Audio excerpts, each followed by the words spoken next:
Joining us this morning to discuss these issues and more is lawyer and political analyst Dele Farotimi. Good morning, and thank you very much for joining us. Good morning.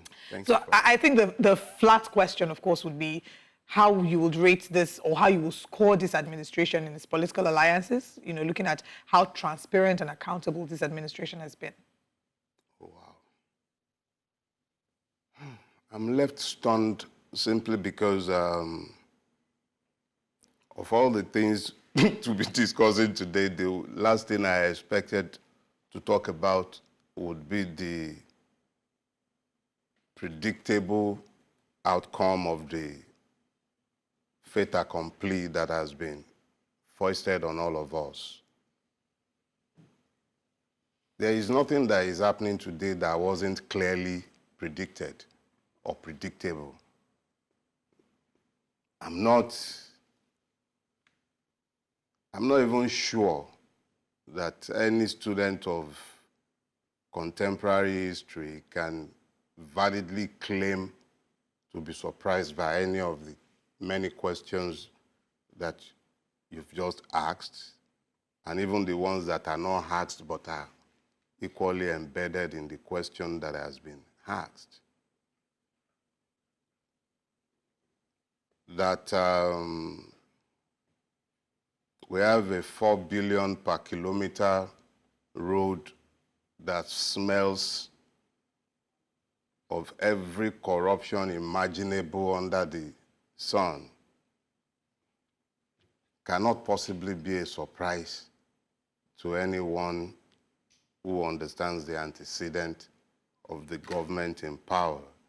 And frankly speaking, I'm not even sure that it is worthy of discourse, because I think there is an Arabian proverb. It says, you can hardly complain about having fleas underneath your armpit if you've gone to bed with your dog. So you will please excuse me, I would rather not be drawn into. I remember very clearly, at least a year before the election, I made clear what I believe to be the stark realities facing the Nigerian people. I remember a phrase I used at the time when I described the current occupant of the Nigerian presidency as one of two horsemen of the apocalypse. And I do recall that I made singularly clear that the constitutional order had come to an end when the Supreme Court validated what was obviously a national rape of our democratic sovereignty, if I may use those words. So to now sit down here a year later is the one that we are seeing in the public space that we are discussing, or at least I'm being asked to discuss. The reality of the matter is that corruption is not a Nigerian word. What is spectacularly Nigerian, which made somebody define us as being fantastically corrupt, is the sickening impunity. There are multiple legislations that are being trampled on a daily basis, but what is it that we want to be doing now? I think until we're serious about having a country governed by law, then what you're asking me to discuss are merely fruits of a sickening tree that we are all ignoring whilst we are bemoaning. Yeah, just to be clear, I saw that you had posted a few days ago, about a week ago, I thank God for Tinubu.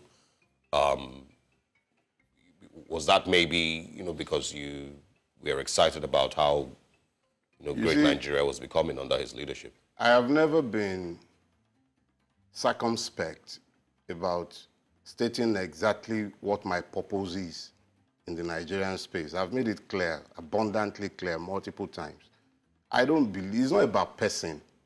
The only reason why Tinubu becomes important within the context of that phrase, I thank God for Tinubu, is because he has accelerated time. What he has done is that he has offered clarity where there used to be a whole lot of opaqueness.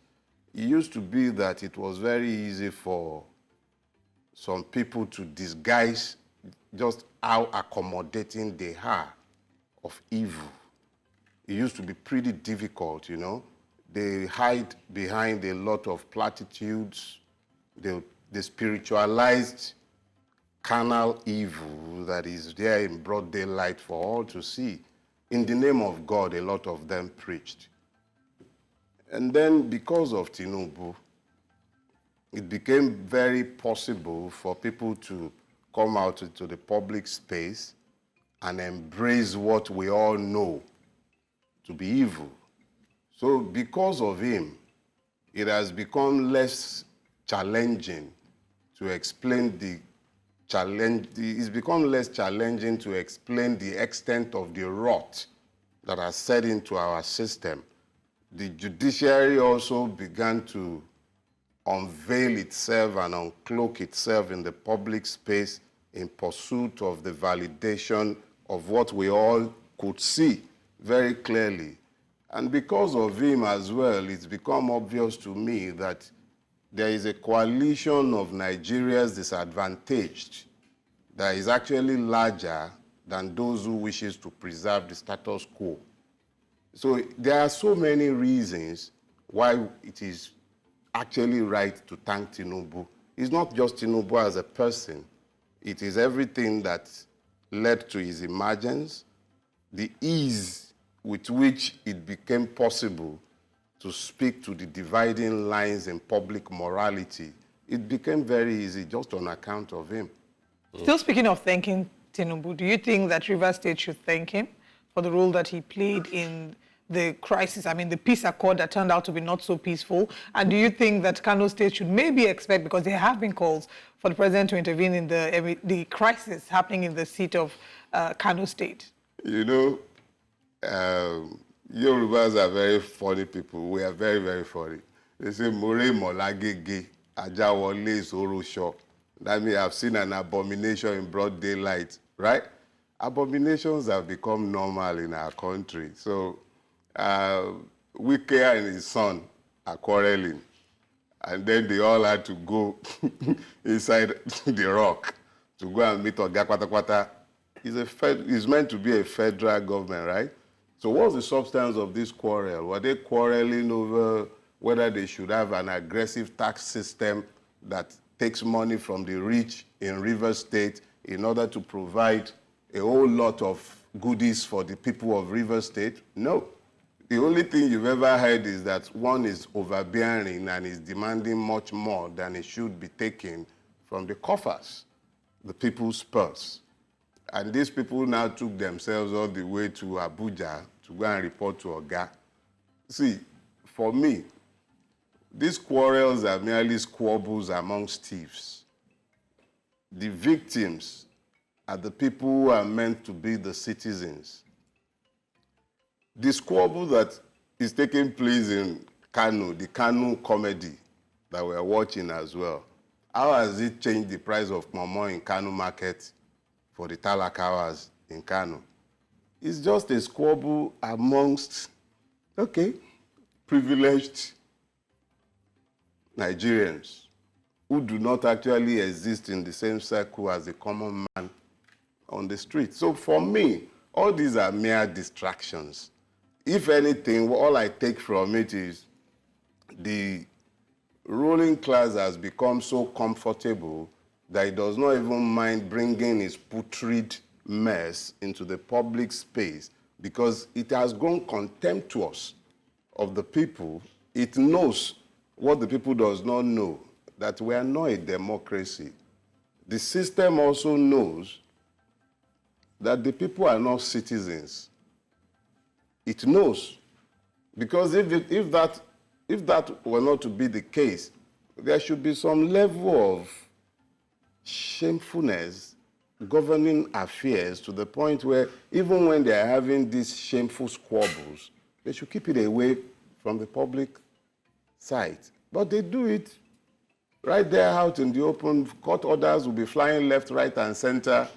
You file a case in court and you might be there for 5 years before your case ever comes before a judge. But when they are the ones having their squabbles, you'll be seeing court judgments flying from all kinds of corners within hours of each other.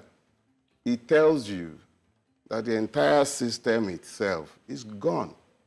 There's obviously a reason, from the boldness that you've described, the fact that they are now bolder to put these things out in public, to have these squabbles in public, to embarrass themselves, embarrass our democracy, embarrass our You don't constitution have a in public. democracy. You don't have a constitution. What we call a democracy and a constitution. It's maybe also because of the nature of the average Nigerian, to see these things happen and, just live their lives like it is normal. You see, unfortunately, we're looking at the result of concerted efforts by the state over years to turn Nigerians into what we have largely become today. When you have a situation where the state itself is the administrator of weaponized ignorance, it deliberately weaponized ignorance, deliberately weaponized poverty, and then religion is used as a tool of stupefaction, where the people ignore to use their God-given brain, but are happy to accept the diktats of religious rulers who tell them that other one who belongs to the other Abrahamic religion is your enemy. That one, because it belongs to your faith, is your brother. He can do no wrong. So we do not assess issues based on the use of our God-given intellect. We are reacting after the weaponized poverty and ignorance and the diktat of religious rulers.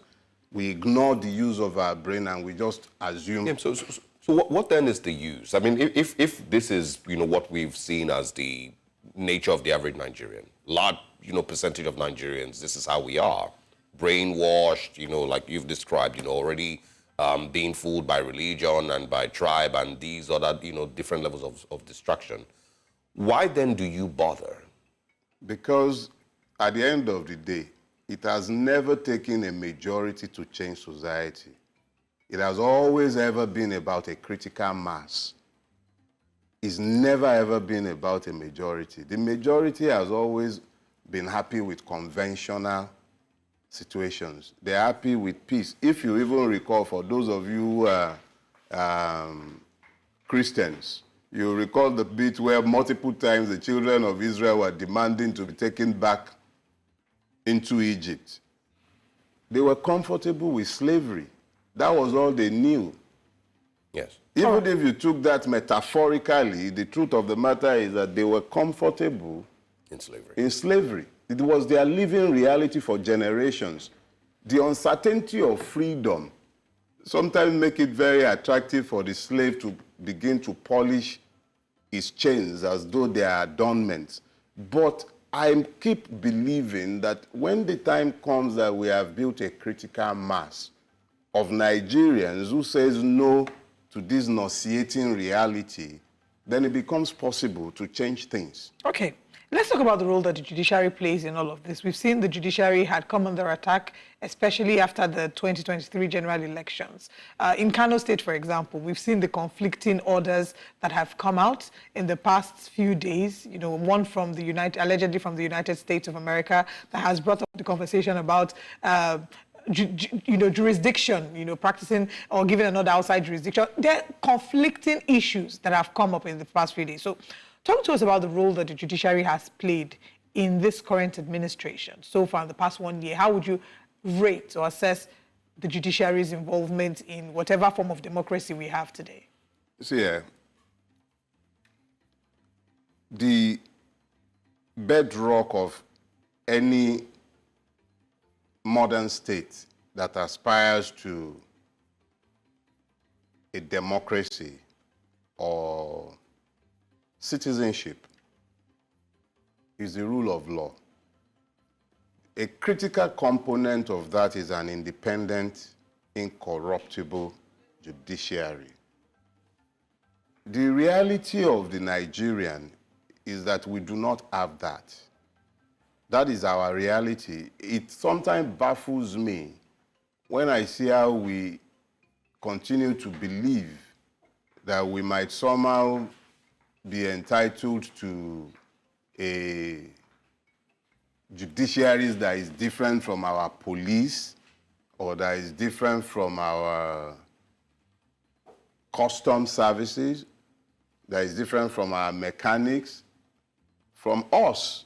Because what we're asking, if we're demanding an incorruptible, independent judiciary, is that we're asking that we ourselves are radically different from our judiciary. But as God would have it, as reality would have it, our judiciary is an exact reflection of who we are as a people, as a collective.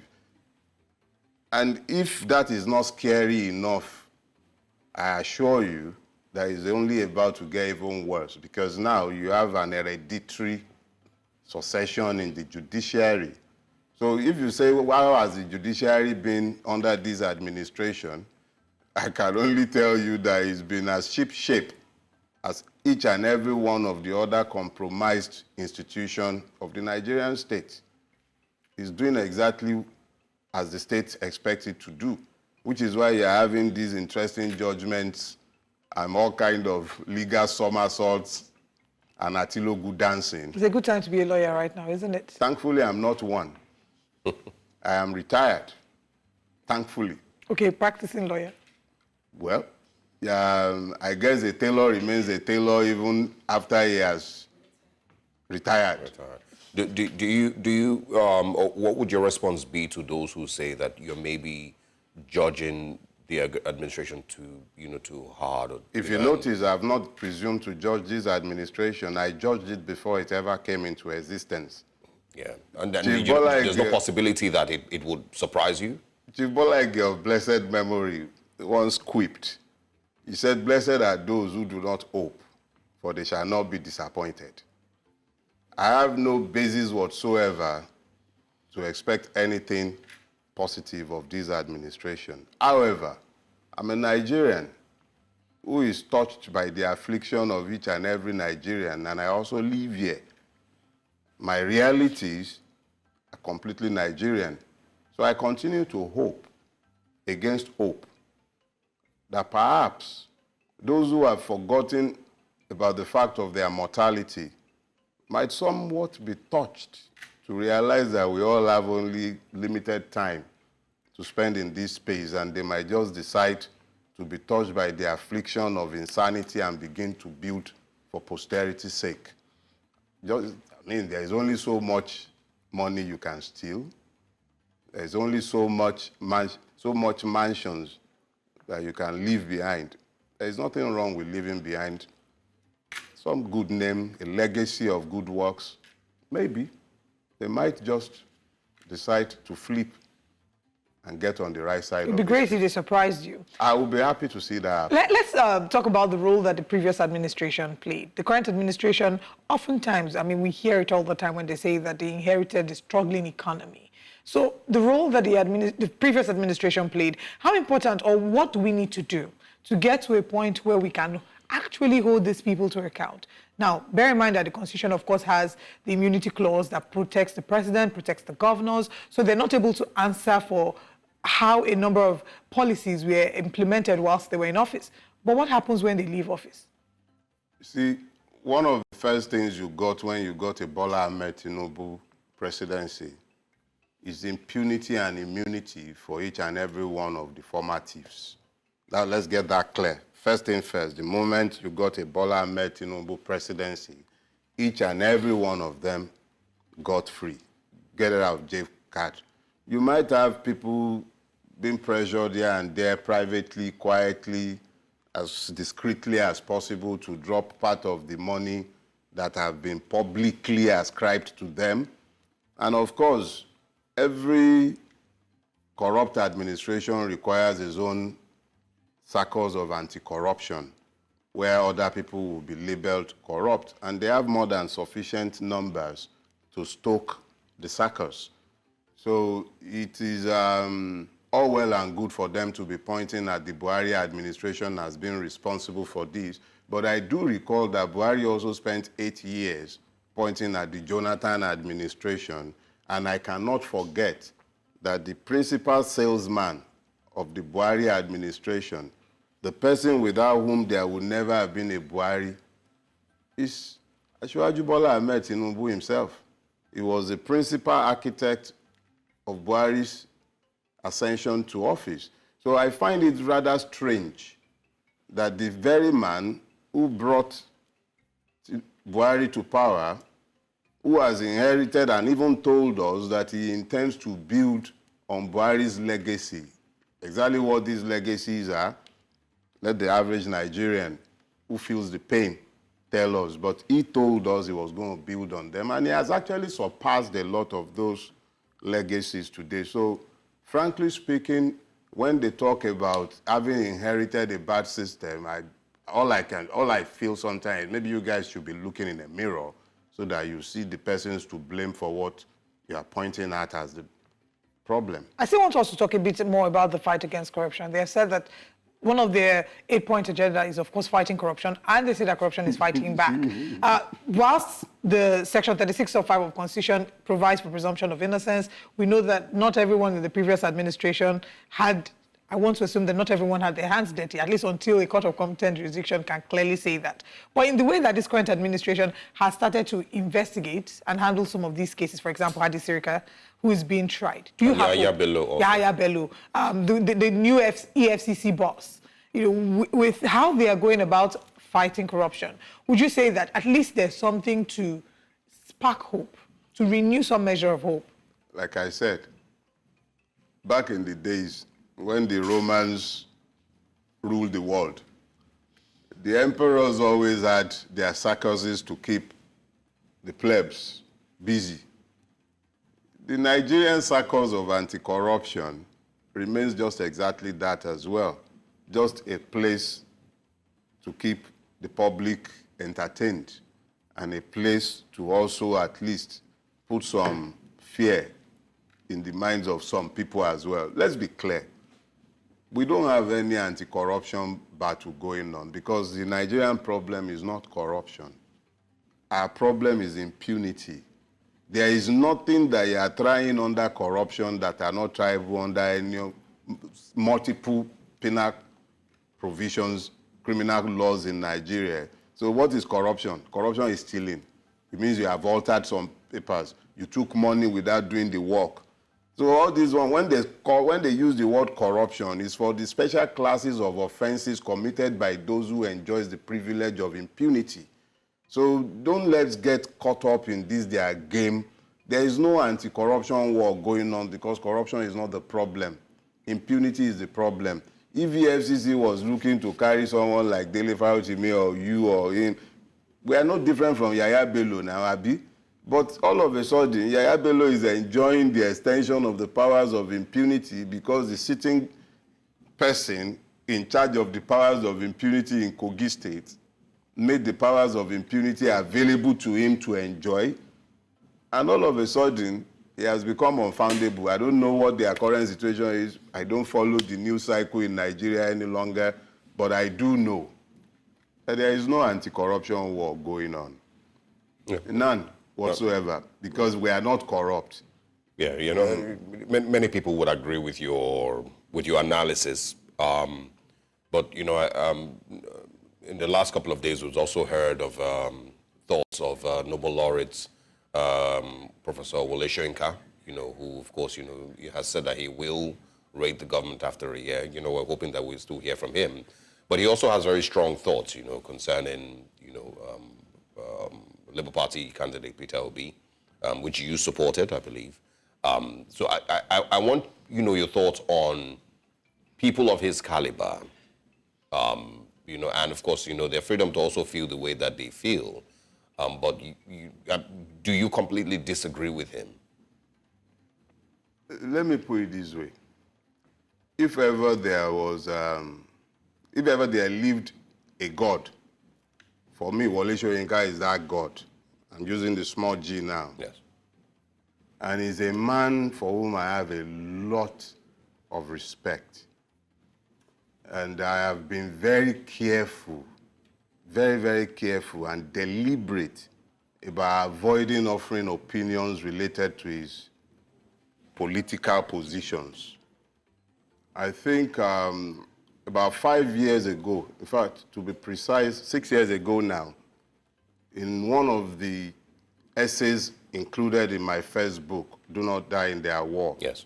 there is a chapter there where I explain that anyone who is hanging around waiting for Professor Soyinka to speak their truth is being unfair to the man.